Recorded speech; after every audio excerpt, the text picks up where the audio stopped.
Bom dia, gente. Graça e paz. Espero que todos tenham descansado bem de ontem para hoje. Pastor Leclerc disse que hoje de manhã seria um grupo mais de pastores, pastoras, de líderes. Então eu pensei em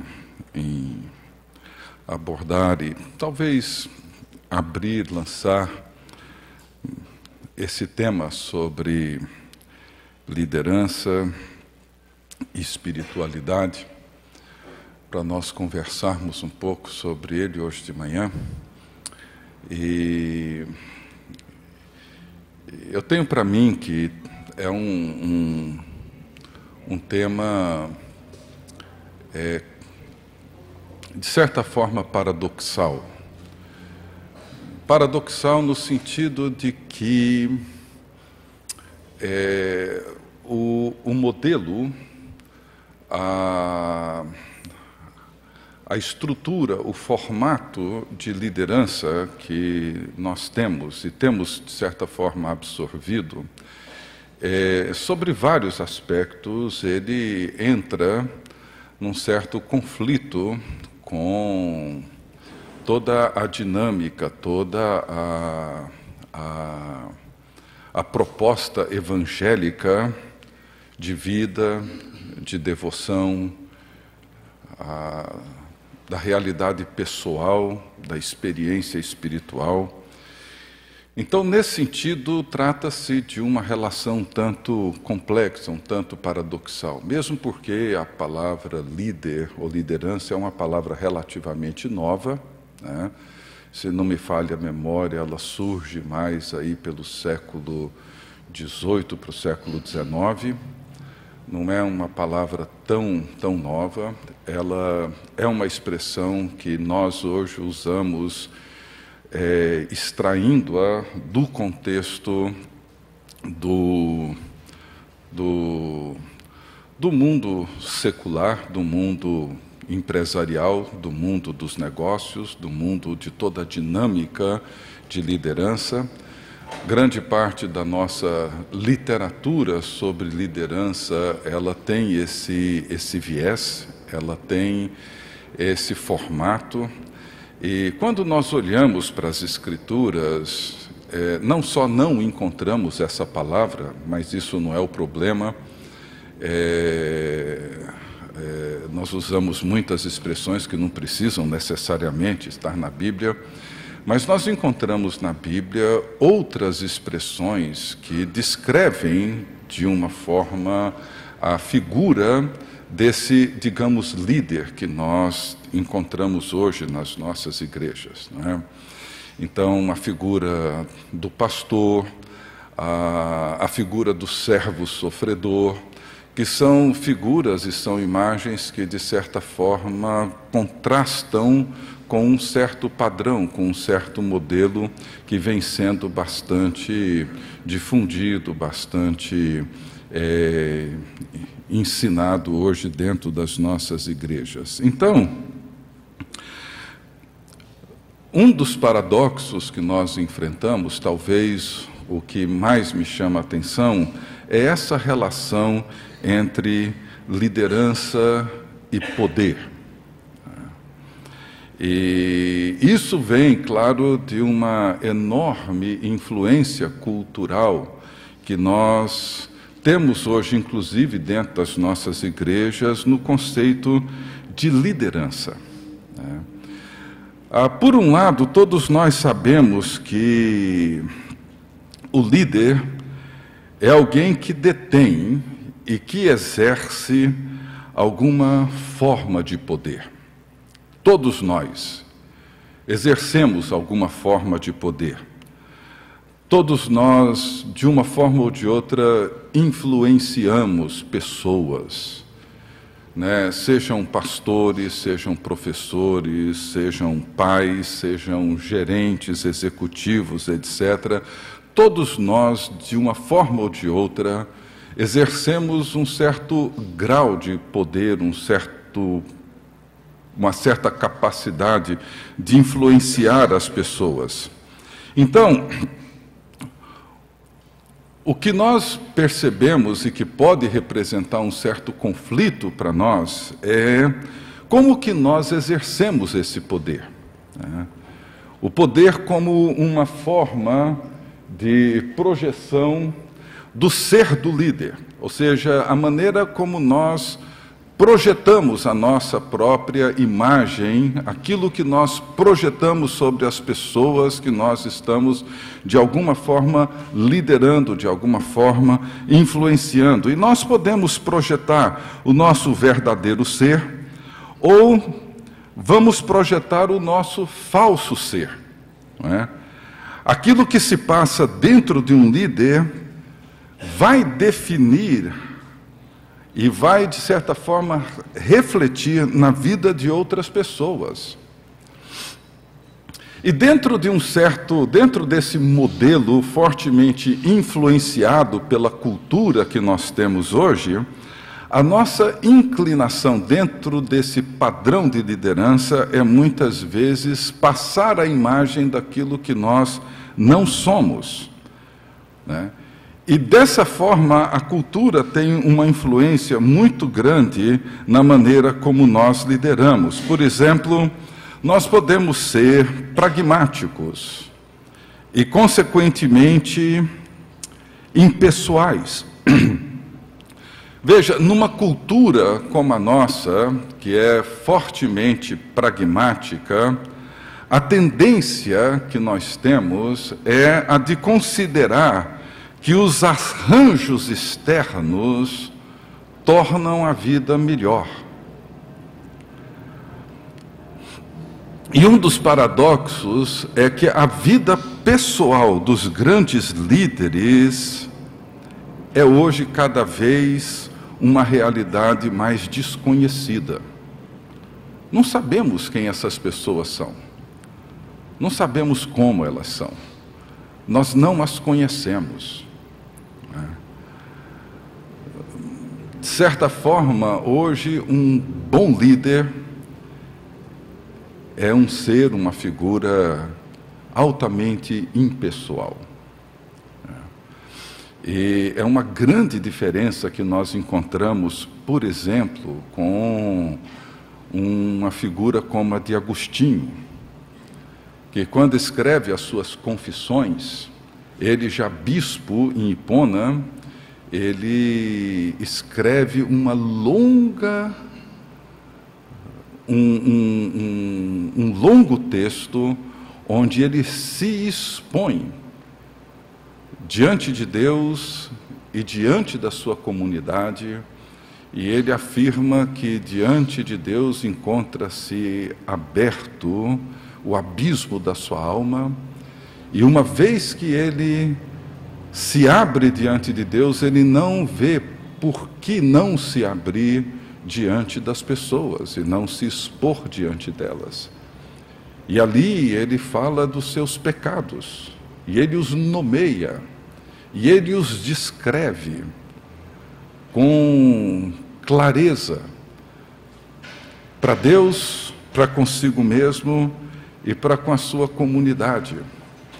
Mas nós temos a tendência de nos tornarmos cada vez mais pragmáticos, mais funcionais, líderes de resultados. O que se espera de uma boa liderança é que tenhamos bons resultados, resultados visíveis, contábeis, resultados que podem ser mensuráveis, números que podem demonstrar ou que demonstram a eficiência da nossa liderança.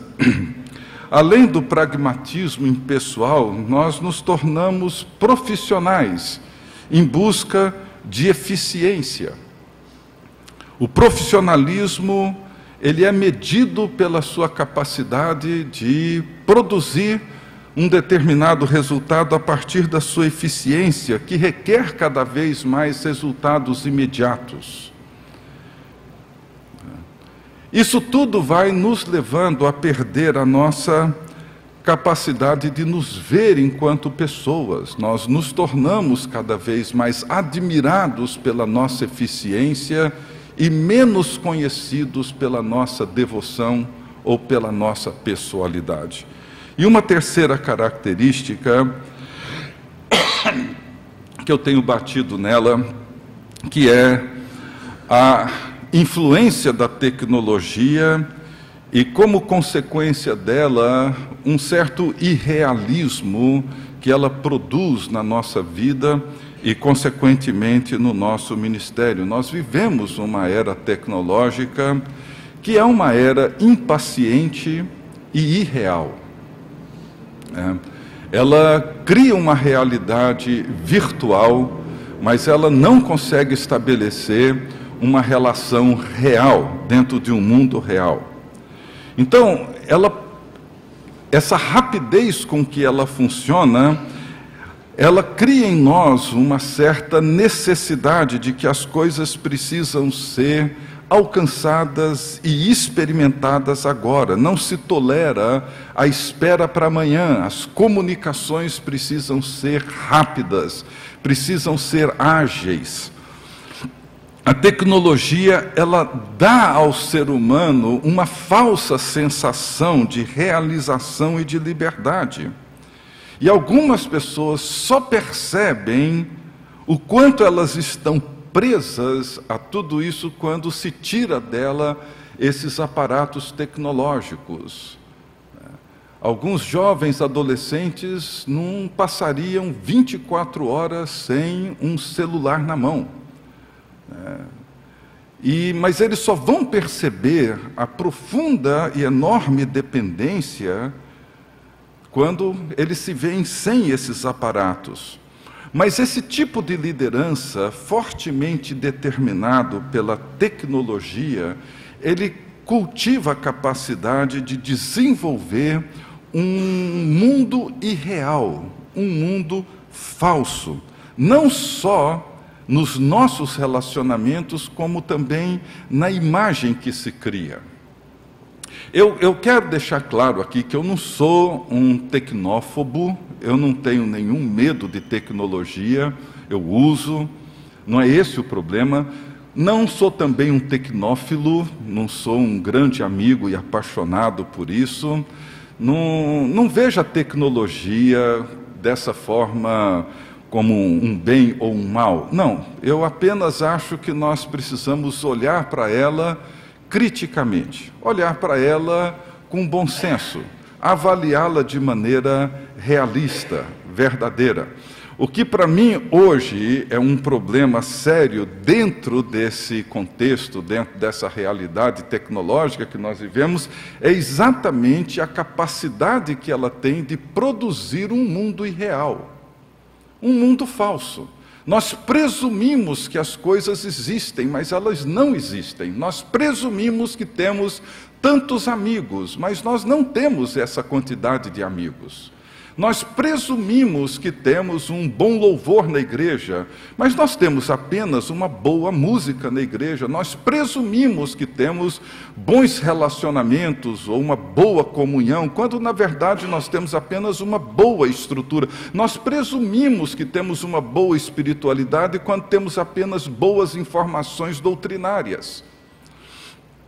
A tecnologia, ela produz uma falsa impressão da realidade.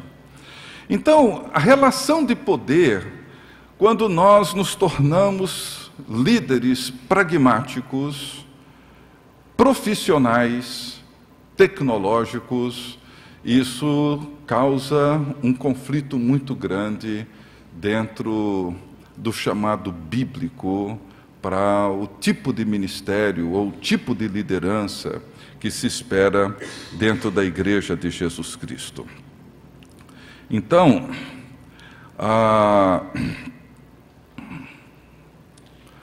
o poder de influenciar outros constitui uma característica da liderança, mas traz essas ambiguidades. Ele pode significar, por exemplo, controle e manipulação. Nós, líderes, temos essa necessidade de estabelecer essas relações de controle. Porque é a maneira como nós sustentamos o poder. E isso nos torna pessoas manipuláveis. Há uma necessidade, nem sempre consciente, de permanecermos como pessoas necessárias, imprescindíveis. Para sermos e nos preservarmos como pessoas necessárias e imprescindíveis, nós somos muitas vezes levados, não necessariamente de forma consciente, a desenvolver relações de controle, relações de poder, de manipulação. Pode significar, às vezes, inspiração e maturidade. O exercício da liderança, ela pode produzir, pode inspirar as pessoas e conduzi-las à maturidade. Nós temos que nos perguntar o que o exercício da liderança que nós exercemos nas nossas igrejas, o que ele produz na vida da comunidade. A sua liderança, a minha liderança, inspira as pessoas a viverem uma vida mais devota, inspira a oração, inspira a meditação. O exercício de liderança que exercemos inspira as pessoas a serem mais verdadeiras, mais íntegras, ou inspira essas pessoas à busca pelo sucesso, inspira as pessoas à busca pelo poder. O que o exercício da liderança hoje inspira nas pessoas? Nesse livro sobre liderança, nova liderança, há um capítulo que o Dr. James Houston escreveu, e nesse livro, ele referindo-se ao narcisismo e à liderança, acho que dá para ler. Ele diz assim: ao atuar, preste bem atenção, ao atuar de forma competente e eficaz sobre o mundo externo, muitas vezes em detrimento da consciência interna de quem realmente somos ou de quem deveríamos ser, essa liderança pode receber um reconhecimento falso, o que agravará ainda mais suas características. Frequentemente, os líderes, dependendo de como são vistos, fazem concessões, desenvolvem e aprofundam inconsistências internas e passam a temer o autoconhecimento. Passam a exercer a liderança cada vez mais a partir do exterior, ao invés do seu interior autêntico. Veja, a preocupação dele nesse capítulo é que, na medida em que nós atuamos à frente das nossas igrejas ou dos nossos ministérios, buscando cada vez mais a eficiência sobre o mundo externo, em detrimento daquilo que nós, de fato, somos internamente, nós vamos aumentando cada vez mais, tornando cada vez mais distante esse abismo entre quem nós, de fato, somos e esse ser que nós projetamos para fora. Esse ser que nós queremos que as pessoas conheçam e admiram, torna-se cada vez mais diferente e distinto desse ser que de fato nós somos. Esse ser que talvez a nossa esposa, o marido, os filhos conhecem bem melhor. Mas nós precisamos manter essa distância entre aquilo que somos e a forma como nós exercemos a liderança, ao ponto em que nós começamos a temer o conhecimento necessário que precisamos ter de nós mesmos.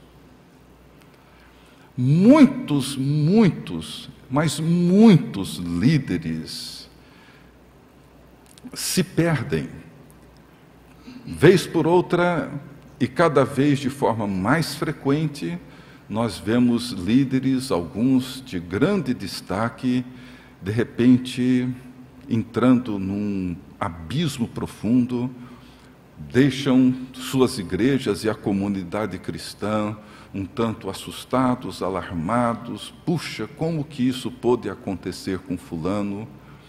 Mas até que ponto, ao longo da sua vida, ele não foi projetando cada vez mais essa falsa imagem em detrimento daquilo que ele de fato é? Isso é muito presente. Então, nós podemos ser ou líderes narcisistas, ou nos vermos como servos de Cristo. E entre um e outro há uma diferença muito grande. Há uns anos atrás, a Organização Mundial de Saúde, ela produz a cada, se não me falha a memória, 3 ou 4 anos, um manual de diagnóstico de doenças mentais, de doenças psíquicas. É curioso que a cada novo manual surgem novas patologias psíquicas e outras são descartadas, né? Eu não sei exatamente que critério científico, me parece que não há nenhum, mas ou se há, são muito precários, são muito vagos, mas eles introduzem patologias novas e excluem outras. Uma que foi excluída no último manual que saiu, se não me falha a memória, o ano passado, foi o transtorno da personalidade narcisista, que durante anos permaneceu como um transtorno mental, mas talvez porque hoje todo mundo virou narcisista, então quando uma doença vira uma epidemia, deixa de ser doença, vamos tratar isso como uma normalidade, porque fica muito mais fácil de tratar, não é? Mas o transtorno da personalidade narcisista, eles desenvolvem alguns critérios para o profissional, o psiquiatra, o psicólogo, identificar esse transtorno. E o Dr. Houston, nesse livro, ele pega esse diagnóstico, faz pequenos ajustes, sem mudar basicamente em nada a estrutura da definição, são 11 ou 12, mas eu selecionei aqui alguns, que vão definir a característica dessa pessoa narcisista que ele apenas adaptou para o líder narcisista. Por exemplo, diz que é uma pessoa que desenvolve uma noção de autoimportância muito grande. Um conceito de autoimportância acentuada por ambições fantasiosas de liderança. Gente que, nós às vezes dizemos que essas pessoas sonham grande, têm grandes sonhos. Eu muitas vezes duvido das pessoas que têm grandes sonhos, né?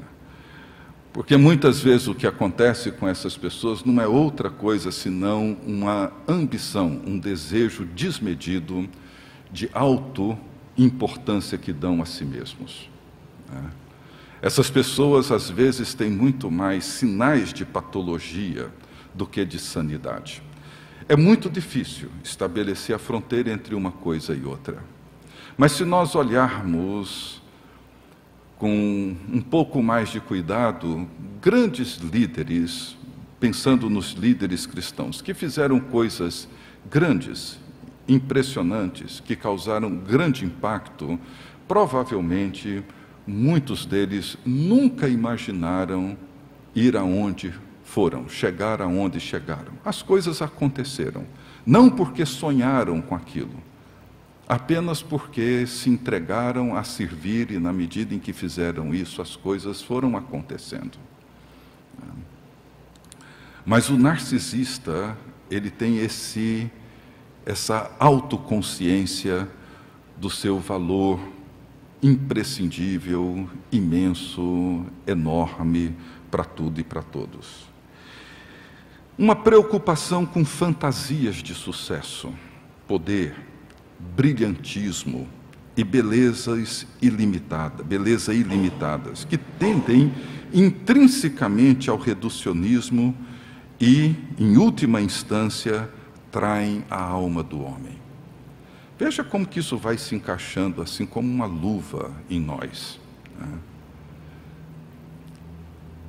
essas fantasias que desenvolvemos de sucesso, grandes igrejas, grande orçamento, TV e toda essa coisa. Exibicionismo a serviço da publicidade, aumentar vendas, gerar falsas expectativas. A capacidade que nós temos de fazer uma autopromoção, vender o nosso peixe, vender o nosso produto.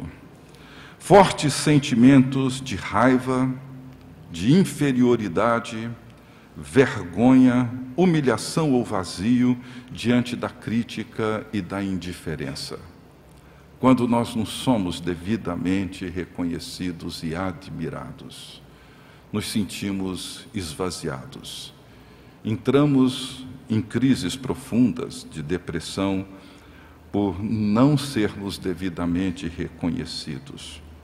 Sentimento de que o mundo nos deve muito, de modo que o indivíduo é tomado por um profundo sentimento de injustiça, ciúme, inveja e ressentimento quando ele não é reconhecido.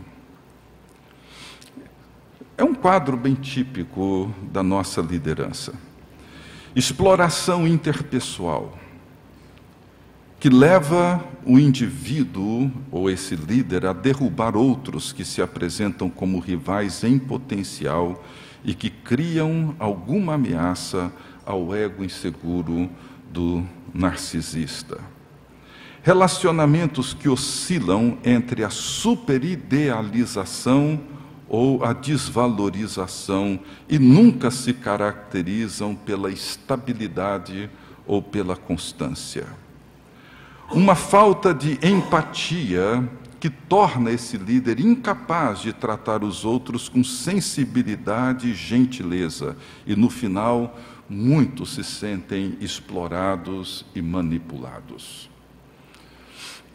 Já existem livros e obras escritas a respeito de pessoas que se viram feridas e exploradas por líderes religiosos, pessoas que se sentiram abusadas emocionalmente, espiritualmente e também fisicamente por líderes que perderam essa capacidade de se verem como servos. O conceito de liderança adquiriu um status de poder e que não sabemos exatamente como lidar com ele. E o Dr. Houston, então, termina dizendo assim: o narcisismo constitui um sintoma de uma cultura moribunda, onde o ascetismo tradicional é substituído por uma cultura terapêutica indulgente. E o tipo de personalidade que passa a dominar é a do homem autoindulgente, exibicionista, sensual e movido pelas aparências externas. Daí a dificuldade que nós muitas vezes encontramos hoje, e isso eu ouço com muita frequência,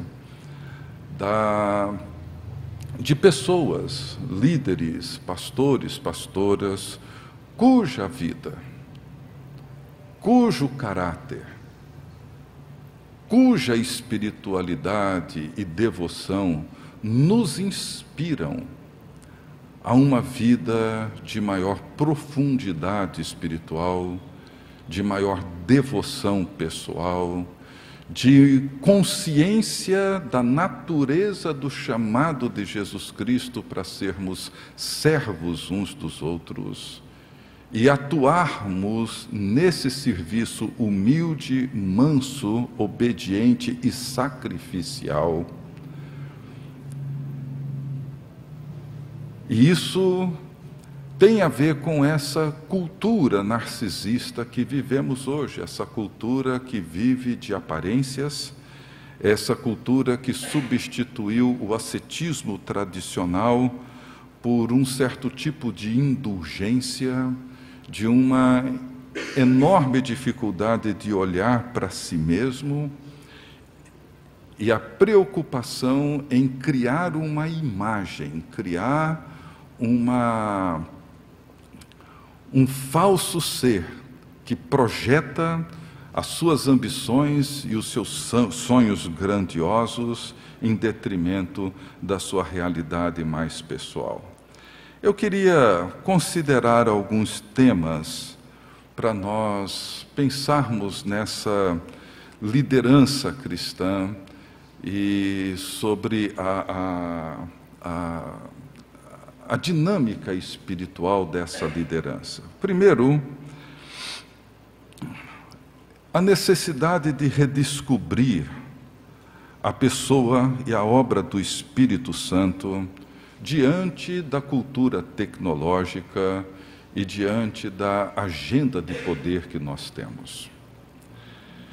É curioso, mas os anos 70, 80, foram anos onde a terceira pessoa da Trindade, o Espírito Santo, esteve em evidência com o movimento carismático dos anos 60.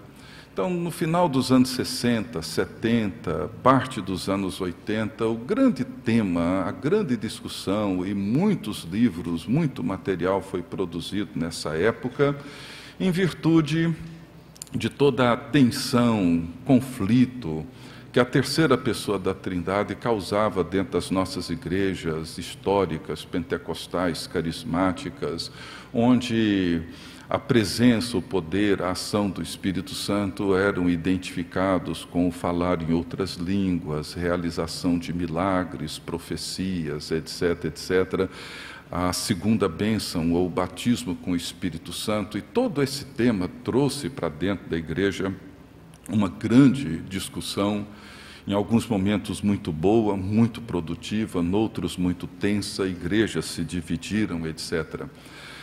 Mas de lá para cá, com o avanço e com o crescimento rápido da cultura tecnológica, da cultura terapêutica e autoindulgente, nós mudamos esse paradigma e a pessoa do Espírito Santo, de um astro principal no palco dos anos 70 e 80, transformou-se numa figura obscura, distante, opaca, dos anos 2000, dessa virada de milênio, e hoje é uma figura dentro da Trindade que nós temos nos ocupado muito pouco em compreender o seu papel e a sua obra dentro da igreja do século XXI. Uma igreja que tende a ser cada vez mais autossuficiente, competente, eficiente, capaz. Uma igreja que tem hoje recursos, grandes recursos, bons recursos. Hoje, para você plantar uma igreja, você pode plantar uma igreja sem orar uma única vez por isso, sem ter qualquer consciência da obra e do papel do Espírito Santo. Basta você usar as ferramentas corretas, você vai plantar uma igreja. E vai trazer gente, e vai encher essa igreja. Isso não é mais um problema. É fácil, você tendo dinheiro, você tendo recursos, você tendo bons profissionais, isso vai acontecer. Acontece. Há uns anos atrás, isso já tem um bom tempo, mais de 10 anos atrás, um amigo meu me entregou num domingo na igreja uma notinha dos classificados do Correio Brasiliense, dizendo: empresário com recurso procura um pastor para começar uma igreja. E com o telefone do cidadão ali, nem sei se o cara era crente ou não. Eu achei curioso, eu até liguei para ver quem é que ia atender, mas ninguém atendeu, não sei, domingo acho que ele não estava muito preocupado com isso. Mas veja, nós precisamos entender o lugar, a pessoa, a obra do Espírito Santo na vida da igreja do século XXI. Qual a consciência que nós temos hoje do papel da terceira pessoa da Trindade dentro da experiência espiritual, religiosa, cristã, missionária da igreja no século XXI? Que consciência nós temos da nossa enorme, completa, total dependência da obra do Espírito Santo, entendendo que o Espírito é o único que realiza em nós aquilo que Ele primeiro realizou em Cristo. Ele é o Espírito do nosso renascimento, Ele é o Espírito da nossa unção para a missão, Ele é o Espírito da nossa união com Cristo, é Ele que torna possível essa realidade. Não são os nossos recursos, não é o nosso pragmatismo, não é a nossa eficiência, mas é a obra e a pessoa do Espírito Santo e a sua ação dentro do corpo de Cristo. Esse é um tema que nós temos que nos dedicar a ele com muita atenção, com muito cuidado, porque ele perdeu o seu espaço, a consciência da sua obra hoje na igreja no século XXI é muito precária. Muitos líderes confiam muito mais na sua competência do que no poder do Espírito. Mas um outro aspecto que nos ajuda a olhar para isso é entender o valor do que eu chamo da teologia da fraqueza como forma de nos livrar do irrealismo e nutrir uma dependência mais sadia de Deus, Pai, Filho e Espírito Santo, da própria comunidade cristã. O apóstolo Paulo, e esse para mim é um episódio na vida de Paulo que muito me ajudou e tem me ajudado, porque no final da segunda carta aos Coríntios, Paulo começa ali pelo capítulo 10 a defender o seu pastorado, o seu apostolado, diante da chegada e da influência de algumas pessoas, digamos, alguns líderes novos, inovadores, cheios de boas ideias, que estavam chegando ali na igreja, e Paulo começa a sentir uma certa pressão, porque ele que havia se dedicado anos naquela igreja, meses e meses naquela igreja, ensinando, foi uma igreja que ele preferiu não receber nenhuma ajuda financeira, ele não quis receber, então ele trabalhava no seu ofício, como fazedor de tendas, fabricante de tendas, uma parte do dia, e a partir de um determinado momento, ele então se dedicava o resto do tempo todo disponível a instruir, e ensinar, e discipular, e corrigir, e trabalhar com aquela gente toda. E de repente chegam essas pessoas e começam a seduzir irmãos e irmãs com histórias, com coisas fantásticas. E Paulo começa a se ver rejeitado pela igreja para a qual ele havia se sacrificado tanto. E ele então começa a se defender, e lá pelas tantas, ele meio que exagera no tom, eu acho que ele exagera no tom, quando ele começa dizendo, olha, são eles judeus, eu sou muito mais, são eles isso, eu fiz muito mais, e vai se comparando com eles e dizendo o que havia feito e o que esses caras eram, e lá pelas tantas ele fala, tem mais. Eu conheço um cara que foi arrebatado até o terceiro céu. Aí eu quero ver quem é que, né? Quem tem uma carta mais alta do que essa, né? Eu conheço esse cara, né? Mas de repente, Paulo para e acha isso bonito. Eu acho isso lindo.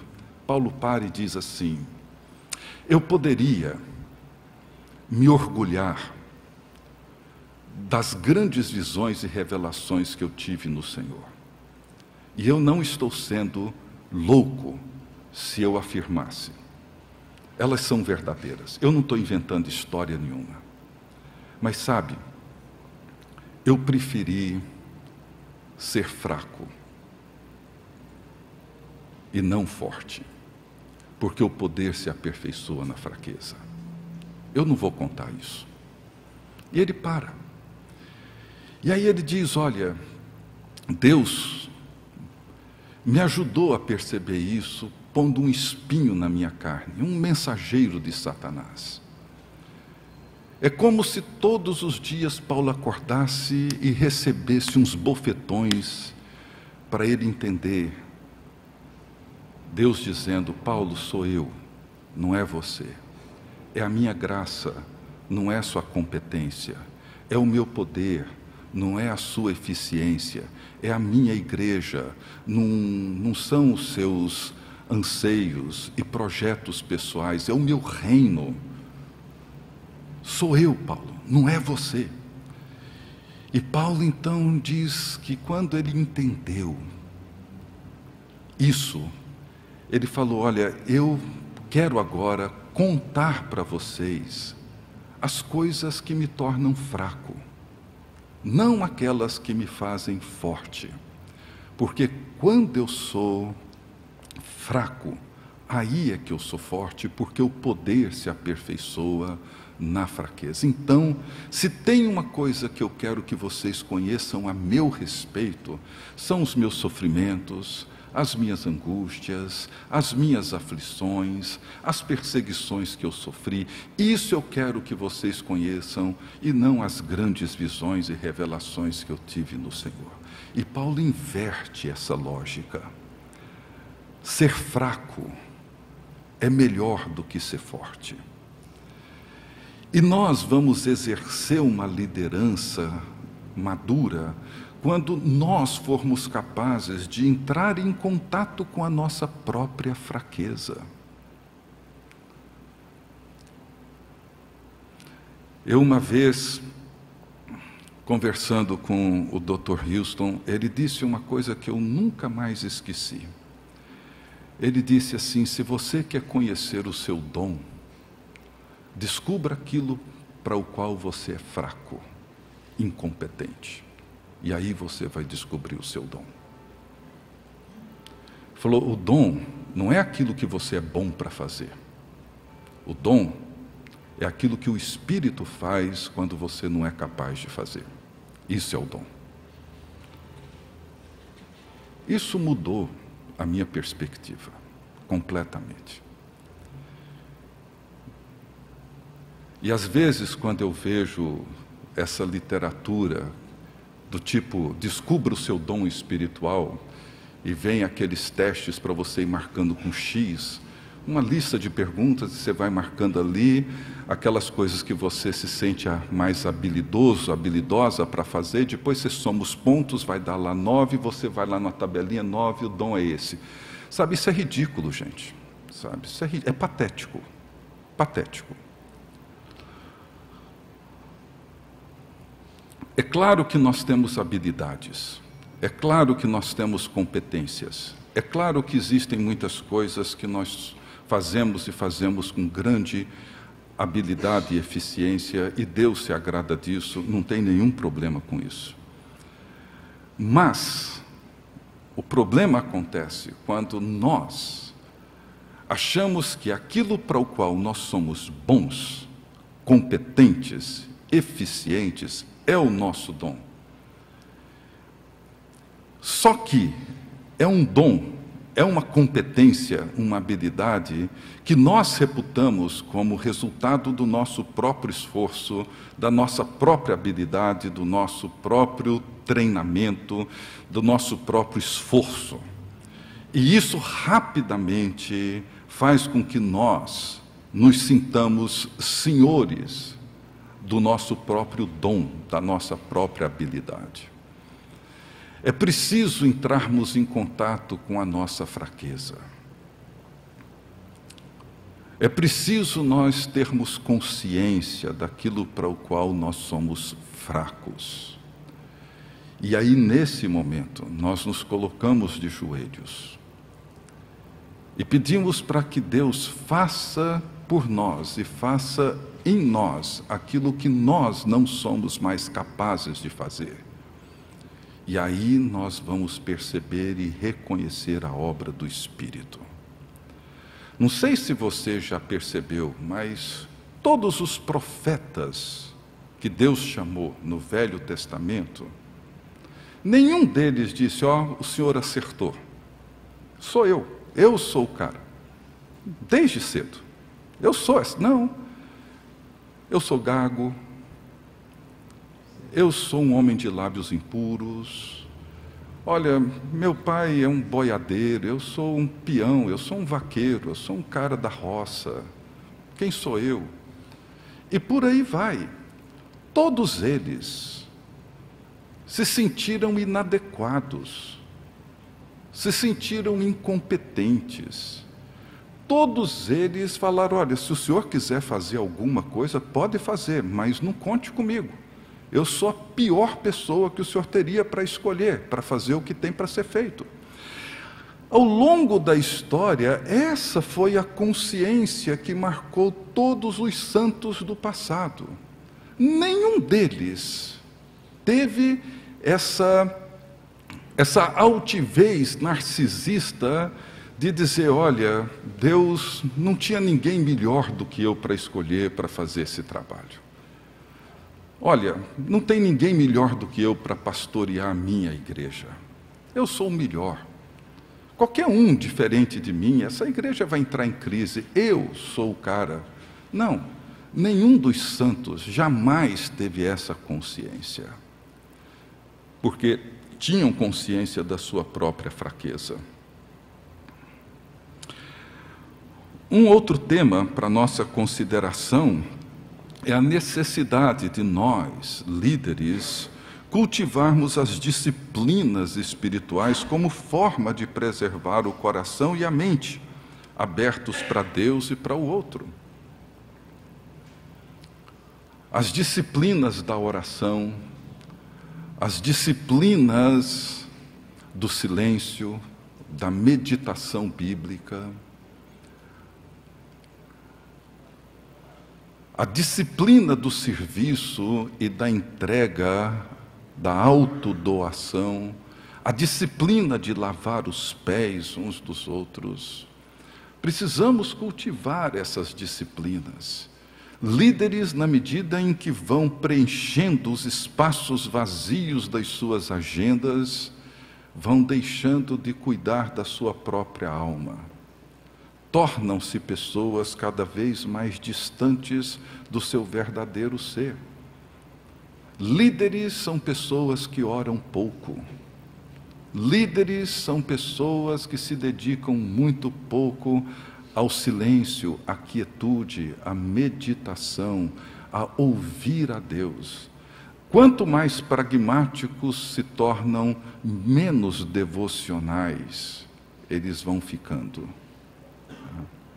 As disciplinas são um meio que Deus nos oferece para nós irmos cultivando e preservando o nosso coração voltados para Deus, voltados para a palavra de Deus.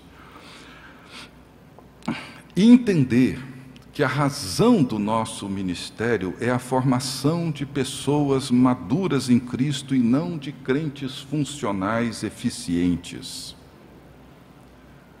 Muitos líderes ficam satisfeitos porque eles têm um mundo de gente que corre para lá e para cá com grande eficiência. Mas não é essa a finalidade. A finalidade é conduzir pessoas a experimentarem essa profundeza das riquezas de Cristo Jesus. Paulo, escrevendo aos Gálatas, ele diz: irmãos, por quem de novo sofro as dores do parto, até ver Cristo formado em vós. O grande desejo pastoral de Paulo não era ter uma grande igreja, um grande ministério, uma atividade brilhante, um reconhecimento nacional e internacional. O grande anseio de Paulo era olhar para aquelas pessoas que ele pastoreava e ver nelas o rosto de Jesus. É isso que eu quero ver em vocês. A tarefa da liderança cristã é formar homens e mulheres maduros em Cristo e não crentes funcionais eficientes. E preservar um coração compungido e contrito, a fim de evitar as armadilhas da arrogância e do orgulho. Talvez essa deveria ser a nossa oração diária. Cria em mim, ó Deus, um coração puro e renova dentro em mim um espírito inquebrantável, porque coração compungido e contrito não desprezarás, ó Deus. Há um texto que eu gosto muito de Aurélio de Rivaux, que foi um monge que viveu na Escócia, tornou-se um assessor do rei, mas há um livro dele, na verdade um texto, que são as suas confissões. E ele lutava com questões íntimas muito graves, muito sérias. E é um longo texto em que ele ora. E ele se expõe. E o grande clamor dele, na sua oração toda, é para que Deus preservasse um coração quebrantado, compungido, contrito. Esse coração que Deus não despreza. Não importa a gravidade dos nossos erros, enquanto o nosso coração permanecer contrito, nós vamos caminhando. O grande problema é quando aquilo já não nos perturba mais. E viver sempre em comunhão, como forma de reconhecer que o Espírito age através do corpo e não de indivíduos messiânicos. Essa é uma dinâmica que as nossas igrejas mais modernas, elas vão perdendo.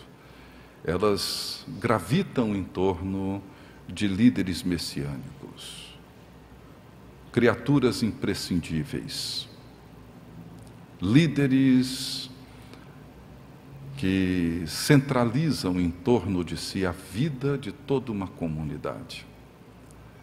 O Espírito Santo, ele age através do corpo e não através de indivíduos messiânicos. Nos tornamos membros uns dos outros. E a nossa identidade torna-se uma identidade eclesial, não uma identidade funcional. E quando nós nos tornamos seres eclesiais, nós entendemos que a nossa identidade é afirmada na dinâmica dos nossos relacionamentos dentro da comunidade da fé, onde o Espírito Santo age através de todos, por meio de todos, para o bem de todos.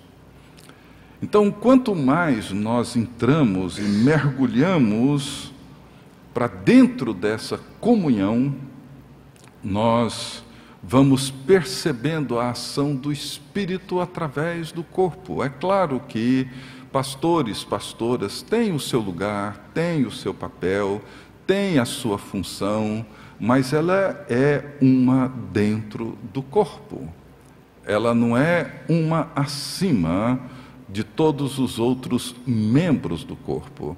Tudo bem, ele pode ter essa grande responsabilidade de conduzir os crentes a entenderem o seu lugar no corpo de Cristo, mas ele vai percebendo que o Espírito Santo atua dentro da comunidade da fé e através da comunidade da fé, e não através de alguns indivíduos pinçados dessa comunidade, dotados de algum poder que os outros não têm.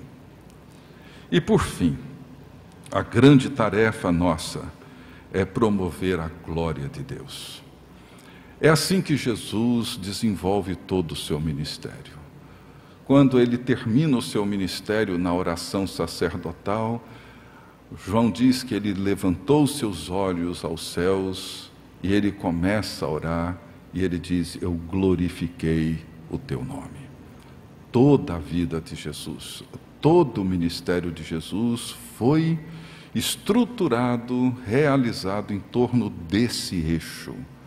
O ministério dele começa no Evangelho de João, com a narrativa da encarnação, e João termina dizendo: e vimos a sua glória, glória como do unigênito do Pai. O milagre em Caná da Galileia foi para que a glória de Deus se manifestasse, e o milagre da ressurreição de Lázaro foi para que a glória de Deus se manifestasse. Entre um e outro, todos os eventos, todos os episódios foi para que a glória de Deus se manifestasse. E como que a glória de Deus se manifestou? Em João 12, quando aqueles gregos procuram Filipe dizendo: queremos ver Jesus, como que Jesus responde? De que forma eles iriam vê-lo? Jesus disse: se o grão de trigo caindo na terra não morrer, fica ele só. Ele diz: Pai, é chegada a hora, glorifica teu filho, para que o filho glorifique a ti. E como que o filho é glorificado, e como que o pai é glorificado através do filho? O grão de trigo precisa cair na terra e precisa morrer. A glória de Deus é revelada em Jesus Cristo, na cruz, na sua autoentrega, no seu sacrifício, não na sua autoproclamação ou autoexaltação, mas na sua autonegação e entrega. Então,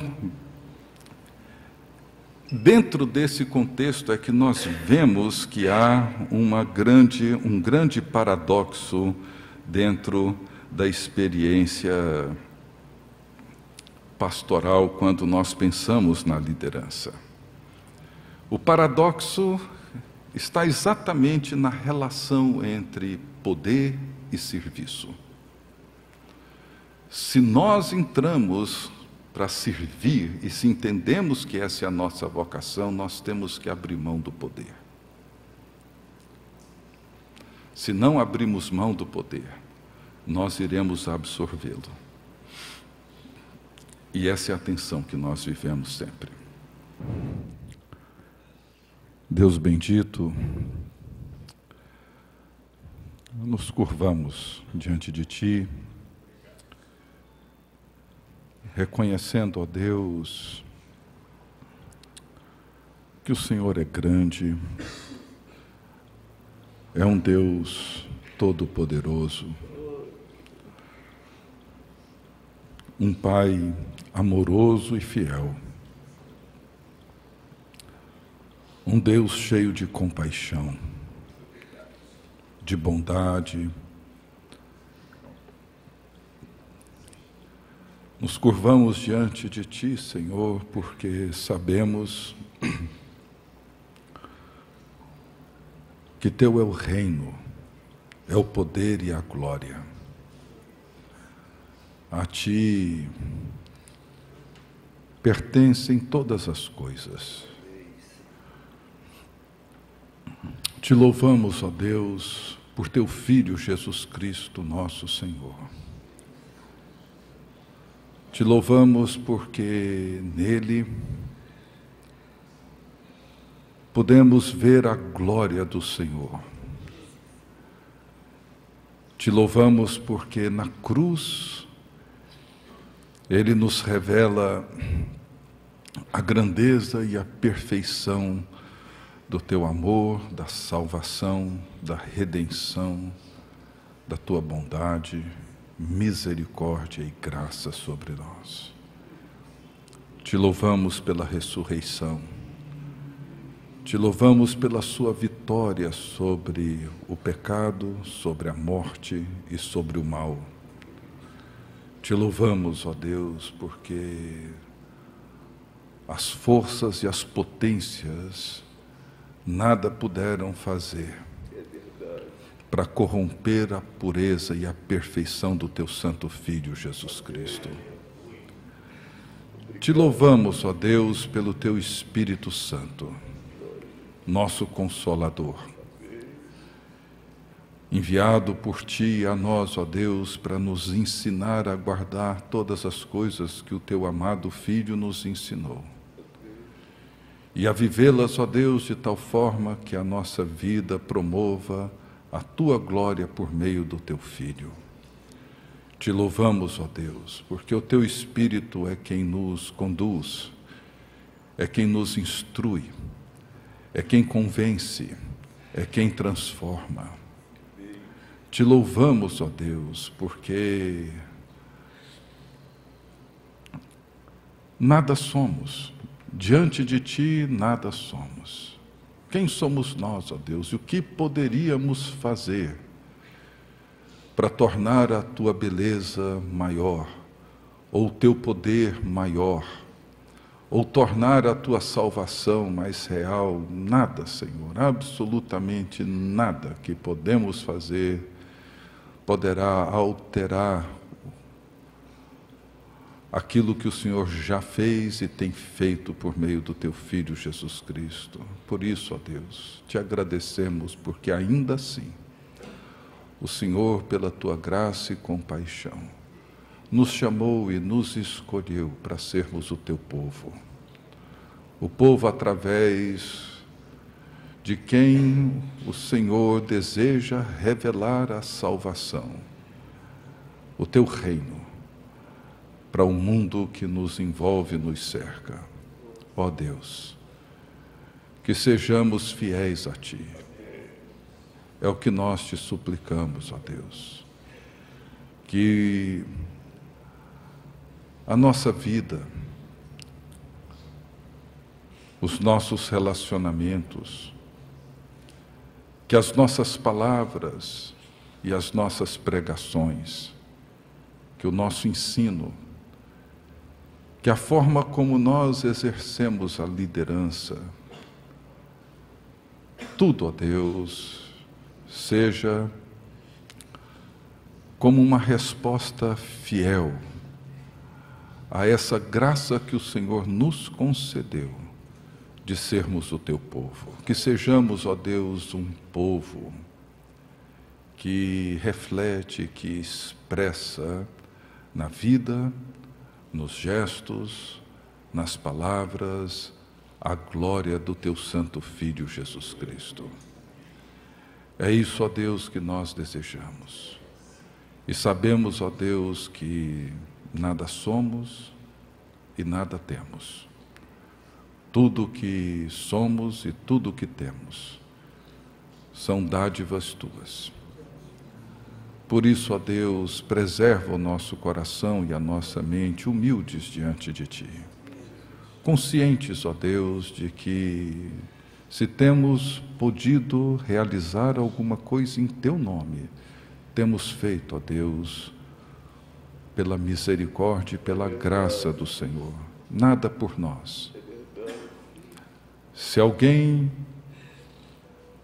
ouviu a tua palavra e se rendeu a ti, por intermédio de um de nós aqui, ó Deus, foi pela tua graça e pelo poder do teu Espírito.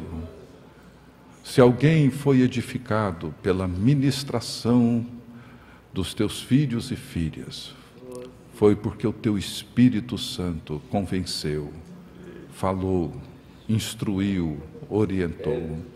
Ó Deus, ajuda-nos a reconhecer aquilo que somos diante de ti, quem somos diante de ti. E permita, ó Deus, que vivamos como teu povo, como a tua igreja, para a glória do teu nome. É o que pedimos no nome de Jesus Cristo, nosso Salvador. Amém.